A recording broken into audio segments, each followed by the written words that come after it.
Em nome do Pai, do Filho e do Espírito Santo. Amém. Ave Maria, cheia de graça, o Senhor é convosco. Bendita sois vós entre as mulheres, e bendito é o fruto do vosso ventre, Jesus. Santa Maria, Mãe de Deus, rogai por nós, pecadores, agora e na hora de nossa morte. Amém. Nossa Senhora das Dores, rogai por nós. Pois bem, meus irmãos, hoje vamos dar prosseguimento à nossa meditação, às nossas meditações, nosso retiro. Ontem, domingo de Ramos, nós começamos falando um pouquinho sobre a importância de fazer esse silêncio interior, de deixar também que a voz de Deus caia no nosso coração, que Ele encontre em nós esse terreno fértil, para que possa frutificar, para que possa dar esses bons frutos que o Senhor deseja e espera de nós. Esse silêncio tão necessário que supõe também esse caminho penitencial. Agora vamos intensificando este nosso processo penitencial no finalzinho da nossa quaresma, essa semana derradeira, na contemplação dos mistérios da nossa redenção. Isso nos coloca diante do mistério dessa semana, né? Ontem falávamos sobre a entrega de Jesus, sobre a sua morte, né? Aquilo que o domingo já antecipava um pouquinho, aquilo que na próxima sexta-feira nós vamos meditar de forma ainda mais profunda. Hoje, segunda-feira, o Evangelho que a liturgia nos propõe é essa visita de Jesus aos seus amigos, em Lázaro, Betânia. Visitando Lázaro, Jesus vai à casa de Marta, de Maria, né? Essa cidade próxima de Jerusalém, esse povoado que Jesus frequentemente visita. Betânia é uma casa que Jesus com frequência está presente, não é a primeira ocasião em que nos é mencionado essa visita de Jesus a Betânia. Também, inclusive agora nas proximidades da festa, Jesus fará durante essa semana muitas vezes essa viagem, né? Indo de Betânia a Jerusalém, participando um pouco ali das celebrações na cidade santa. Isso, o Evangelho ele é muito preciso ao emoldurar também nestas celebrações prévias à Páscoa, também esse contexto histórico, esse contexto temporal, né? 6 dias antes da Páscoa, Jesus foi para Betânia, onde morava Lázaro, que ele havia ressuscitado dos mortos. Ali ofereceram a Jesus um jantar. Marta servia e Lázaro era um dos que estavam à mesa com ele. Maria, tomando quase meio litro de perfume de nardo puro e muito caro, ungiu os pés de Jesus e enxugou-os com seus cabelos. A casa inteira ficou cheia do perfume do bálsamo. Então, falou Judas Iscariotes, um dos seus discípulos, aquele que o havia de entregar. Por que não se vendeu este perfume por 300 moedas de prata, para dar para os pobres? Judas falou assim, não porque se preocupasse com os pobres, mas porque era ladrão. Ele tomava conta da bolsa comum e roubava o que se depositava nela. Jesus, porém, disse, deixai-a. Ela fez isso em vista do dia de minha sepultura. Pobres, sempre os tereis convosco. Enquanto a mim, nem sempre me tereis. Muitos judeus, tendo sabido que Jesus estava em Betânia, foram para lá, não só por causa de Jesus, mas também para verem Lázaro, que Jesus havia ressuscitado dos mortos. Então, os sumos sacerdotes decidiram matar também Lázaro, porque por causa dele, muitos deixavam os judeus e acreditavam em Jesus. Este Evangelho, proposto, portanto, para essa segunda-feira Santa, traz alguns elementos que ontem nós, de certa forma, já víamos. Esse deixai-a, ela fez isso em vista da minha sepultura. Na nossa meditação também comentávamos essa predisposição de perseguirem também a Lázaro, aqueles que se aproximam do Senhor, né? Aqueles que se deixam conduzir, aqueles que que professam a fé, também a esses serão perseguidos. O Senhor mesmo já nos advertia, né? Se perseguiram a mim, não pensei que será diferente convosco, né? Também vos perseguirão, também vos levarão à prisão, também vos tentarão matar. Isso Jesus já nos dizia. Isso que, sobre esse evangelho, brevemente, porque gostaria de tratar um tema que deriva dessa realidade hoje, em consonância um pouquinho com o que nós tínhamos ontem. Penso que temos uma bonita reflexão, uma bonita meditação, explicação sobre esse trecho que passo a ler aos senhores. Antes de penetrar no âmago do mistério da paixão, apresenta a liturgia uma cena delicada e suave. 6 dias antes da Páscoa, foi Jesus a Betânia, onde vivia Lázaro, que ele ressuscitara. O banquete na hospitaleira casa oferecida pelos amigos fiéis, no princípio da semana que verá a morte do Senhor, tem todo ele o aspecto de último adeus, qual a antecipação do que está para acontecer. Expressa-o particularmente o devoto gesto de Maria, que sem se importar que o julguem desperdício, unge os pés de Jesus com uma libra de bálsamo, de nardo puro de elevado preço. É a suprema homenagem de um coração fiel, que parece querer compensar o Mestre pela traição que o aguarda, e ao mesmo tempo é presságio de sua morte. De fato, segundo o costume dos judeus, somente aos cadáveres se ungiam os pés. Por outra parte, a presença de Lázaro, o amigo ressuscitado por Jesus, é presságio da ressurreição. Não podia permanecer vítima da morte quem chamara à vida o morto de 4 dias e declarara: eu sou a ressurreição e a vida. Tal presságio também se percebe no gesto de Maria, se, como dizem os sinóticos, foi o bálsamo derramado também na cabeça do Senhor. A unção da cabeça, reservada aos reis, está a significar o reconhecimento da divina realeza de Cristo, que a ressurreição fará resplandecer com todo o fulgor. Mas no delicado episódio não faltam as escuras sombras da crítica malévola, prelúdio da traição. Por que não se vendeu este bálsamo por 300 dinheiros e não se deu aos pobres? O cuidado dos pobres é pretexto nos lábios de Judas, que era ladrão e, tendo a bolsa, furtava o que nela lançavam. Eis a atitude de tantos que se escandalizam com os valores gastos unicamente para Deus. A seus olhos, a oração, a adoração e, mais ainda, as vidas humanas consumidas no amor e no louvor de Deus são desperdício. Para esses tais, o tempo, o dinheiro, a vida só são bem empregados quando no serviço direto aos homens se gastam. Realmente, é o interesse pelo pobre, grande dever que ninguém mais que Cristo inculcou.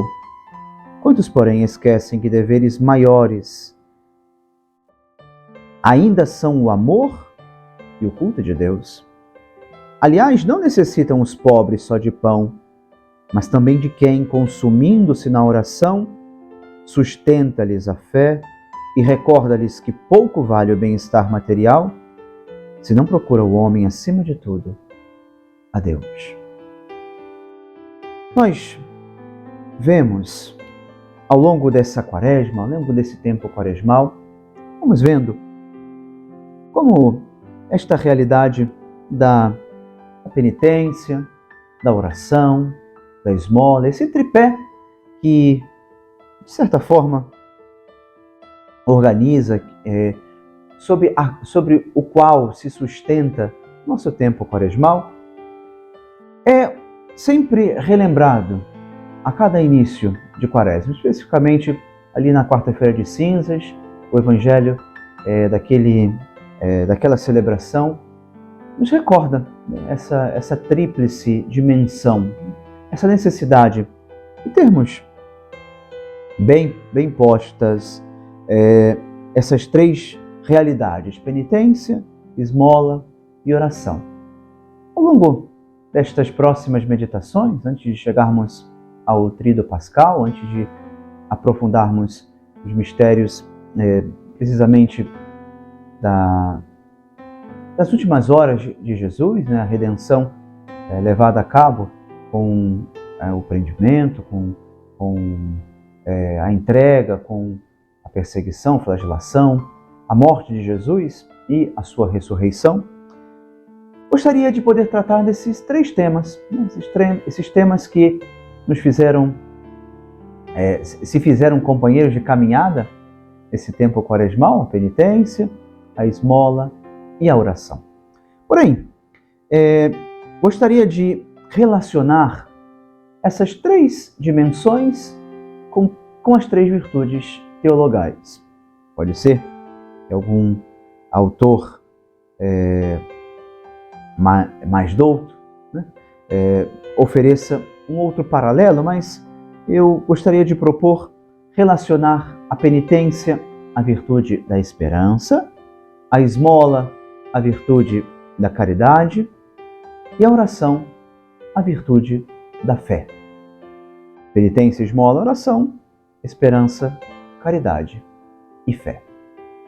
Vamos começar precisamente pela terceira, pela oração, que nós vimos também nesse comentário sobre o Evangelho, como ela está profundamente presente. Quantas vezes nos conta, nos remete esse comentário, às vezes também a nossa vida gasta na oração, aos olhos do mundo, é desperdício, perda de tempo. Isso exige de nós, para que a vivamos bem, para que vivamos e tenhamos bem presentes esta dimensão que nos faz crescer em intimidade com Deus, faz-se necessário alimentar e desenvolver em nós a virtude da fé. Essa virtude teologal que o Senhor infunde no coração de todos os fiéis batizados. É no sacramento, durante o sacramento, com o batismo, que nós recebemos estas virtudes, especialmente a fé. Nos diz o Catecismo, no parágrafo 1814. 1814. A fé é a virtude teologal pela qual cremos em Deus e em tudo que Ele nos disse e revelou, e que a Santa Igreja nos propõe para acreditarmos, porque Ele é a própria verdade. Pela fé, o homem se entrega total e livremente a Deus, e por isso o crente procura conhecer e fazer a vontade de Deus. Diz a carta aos Romanos: o justo viverá pela fé. A fé viva atua pela caridade. Carta aos Gálatas, capítulo 5, versículo 6. O dom da fé, portanto, meus irmãos, permanece naquele que não pecou contra ela. Mas, sem obras, a fé está morta. Privada da esperança e do amor, a fé não une plenamente o fiel a Cristo, nem faz dele um membro vivo do seu corpo.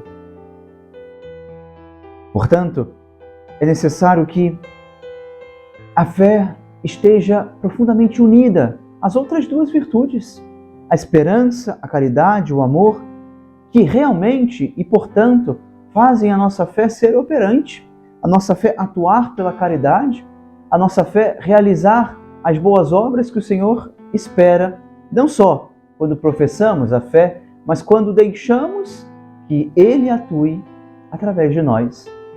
O Catecismo continua no 1816, dizendo: o discípulo de Cristo não somente deve guardar a fé e viver dela, como ainda professá-la, dar firme testemunho dela e propagá-la.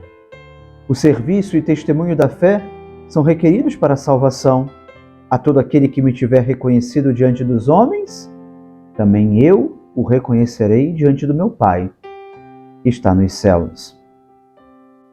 O cardeal Raniero Cantalamessa, o pregador da Casa Pontifícia, certa vez falando sobre a fé, sobre esta virtude, mencionava que a fé é o único critério capaz de fazer como que nos relacionemos de modo justo, não apenas com a ciência, mas também com a história. E a história é uma contínua luta entre bem e mal, ímpios que triunfam e justos que sofrem. É pela fé que nós vamos, portanto, meus irmãos, deixando-nos iluminar por essa bondade, por esse amor inesgotável de Deus, nós vamos nos dando conta de que nas agruras deste tempo, de que nas perseguições que nós temos que enfrentar, nas cruzes que nos aguardam às esquinas da nossa vida, de que não nos faltam também esse consolo em Deus. Hoje nós vimos no Evangelho da liturgia desta segunda-feira esse cuidado para com Jesus. E é precisamente nesse Jesus honrado pela atitude de Maria, é esse Jesus que, vindo até nós, que vindo à nossa humanidade ferida, nos dá a possibilidade de encontrar no seu coração a bondade de Deus, a sua providência, o seu amor por nós. Ao deixarmos que a nossa oração, baseada e profundamente unida pela fé a Deus, vamos percebendo como essa íntima relação de Deus conosco continua se dando.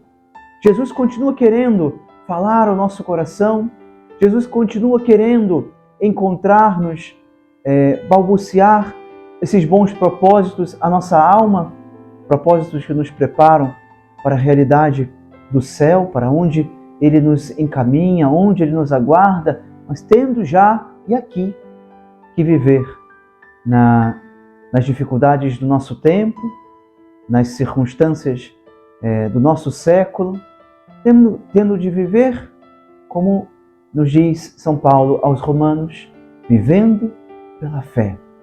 Essa fé que, diante da realidade que estamos para celebrar, emolduram, emoldura de modo particular aquilo que o sofrimento por si só não teria capacidade, não seria suficientemente compreensível por nós, compreendido por nós.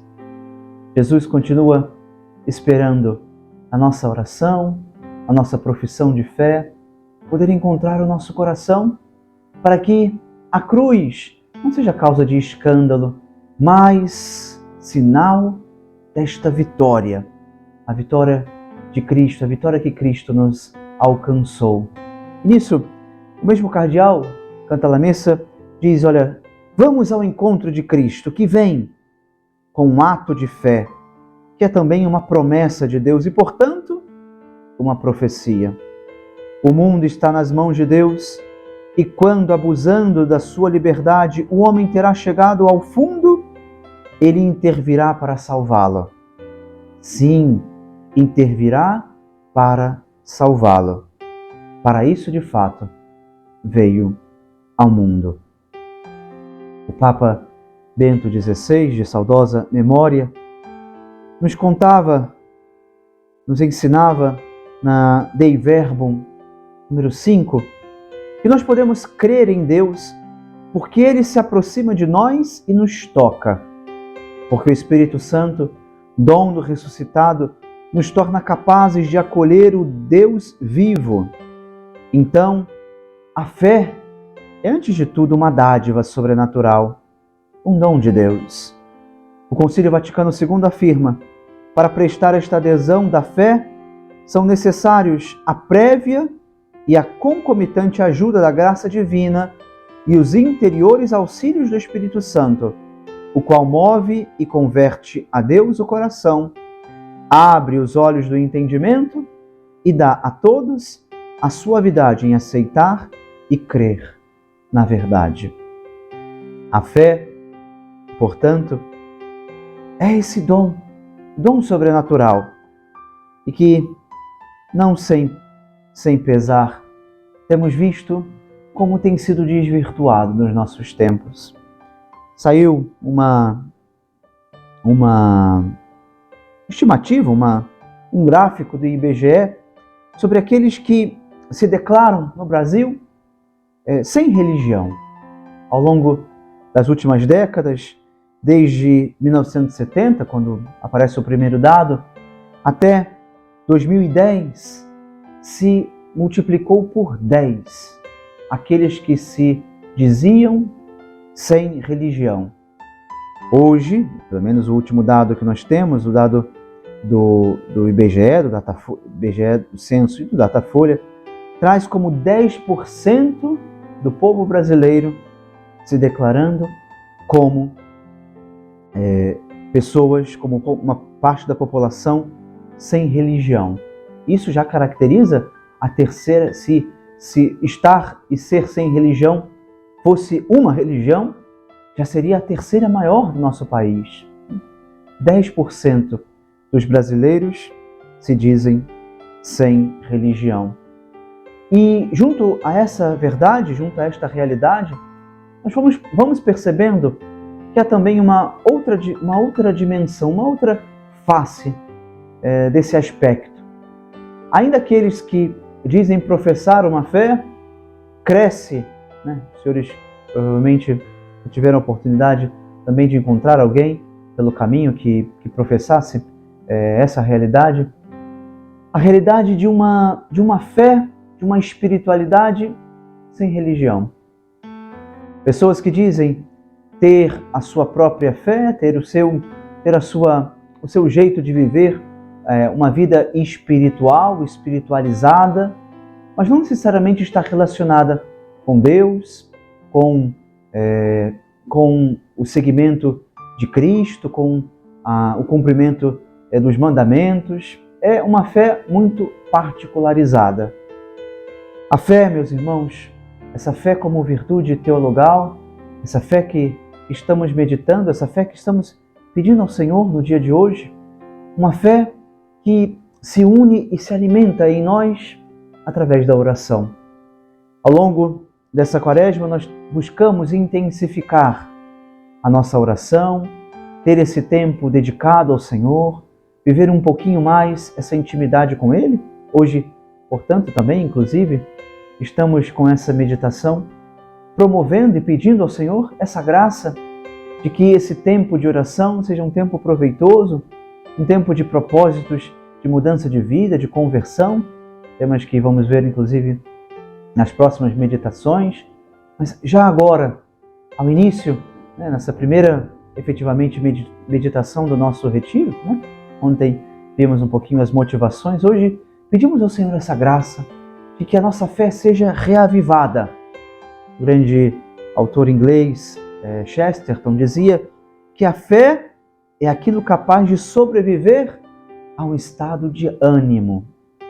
Que bela definição também, não necessariamente religiosa, mas que nos faz perceber que nos altos e baixos da nossa vida, a fé é aquilo que mantém-se fiel, que mantém-se permanente, que não se deixa agitar pelas circunstâncias, pelo que aconteceu, pelo que deixou de acontecer. A fé suporta também os nossos estados de ânimo. Já o cardeal Milman, na Gramática do Assentimento, diz o seguinte: o silêncio, falávamos ontem sobre o silêncio permite de manter e proteger vivo em nós o fogo divino. Para aqueles que exercem um apostolado, a maior tentação é o excesso de palavras. Elas enfraquecem nossa fé e nos tornam mornos. O silêncio é uma disciplina sagrada, a sentinela do Espírito Santo. A nossa oração, meus irmãos, portanto, não precisa ser uma oração repetida, de grandes palavras, precisa ser uma oração de encontro com o Senhor. Gosto sempre, na direção espiritual, quando tenho a oportunidade de aconselhar alguém, dizer isso: olha, a nossa oração não tem que ser quantitativa. Talvez nós coloquemos uma meta muito alta. Eu quero rezar, eu preciso rezar 3, 4, 5 horas no meu dia. Talvez não tenhamos essa disponibilidade no meio aos nossos trabalhos, às nossas preocupações, o cuidado com a nossa família. Não dispomos de tanto tempo para a nossa oração, e se colocamos uma meta tão alta todos os dias, tendemos a sair delas, sair do nosso dia, sair da contemplação, do nosso exame de consciência, pensando que fomos infiéis aquilo que Deus nos pedia. Não é a quantidade que faz a nossa oração ser boa, mas a qualidade. Aquilo que fomos capazes de colocar aos pés do Senhor. De fato, se deixamos que aquele tempo fosse produtivo, fosse qualitativo, que sejam 15, 20, 30 minutos, mas quando bem vividos, quantos frutos não nos podem alcançar, quantas graças já não podemos ir provando na nossa vida. Há, nos relatos evangélicos, um grande apóstolo. Nós o conhecemos normalmente, precisamente, pela sua falta de fé. Precisamente aí na semana da oitava da Páscoa, teremos muito presente a sua figura. O dia, o domingo depois da Páscoa do Senhor, o domingo da oitava, o último domingo, não, o domingo da Páscoa, o domingo da misericórdia, traz Tomé, esse apóstolo conhecido como incrédulo, muito como exemplo daquele que, não acreditando, tendo encontrado o Senhor, passa a acreditar, passa a crer. Tomé, esse grande apóstolo, nos tem muito a ensinar. Ensina com a sua profissão de fé, que é uma das mais surpreendentes de todo o Novo Testamento, meu Senhor e meu Deus. Comentando essa passagem, Santo Agostinho diz que Tomé via e tocava o homem, tocava Jesus, tocava o homem ressuscitado, mas tocava a sua carne, tocava o seu corpo, tocava as suas chagas, as suas feridas. Diz Santo Agostinho, Tomé via e tocava o homem, mas confessava sua fé em Deus, que não via e nem tocava. Mas o que via e tocava levava-o a crer naquilo no qual, até aquele momento, tinha duvidado. O cardeal Newman dizia que 10.000 dificuldades não fazem uma única dúvida. A fé é certa, mas provada como aquela de Abraão. A fé é certa. E com a fé, iluminados pela fé, nós vamos podendo encontrar também a Deus no nosso caminho. Quantas e tantas ocasiões nós fomos provando, como Tomé, as realidades de Deus, aquilo que nós pedíamos, aquilo que nós rezávamos, confiávamos a Ele. Pudemos tocar na nossa humanidade, nas nossas dificuldades, também a presença de Deus que nos acompanhava. E enquanto estamos vendo a Jesus como Tomé, não deixemos de professar e renovar a nossa fé em Deus, naquilo que está escondido, na sua divindade escondida, encontramos a razão da nossa fé, a razão de acreditar, a razão pela qual nós continuamos rezando. Tantas vezes, na nossa caminhada, não escutamos ou vamos ouvindo, ao preparar um pouquinho a meditação de hoje, esta segunda meditação, me deparei com o testemunho de um rapaz ateu que dizia que em algum momento da sua adolescência ele perguntou a Deus se ele existia.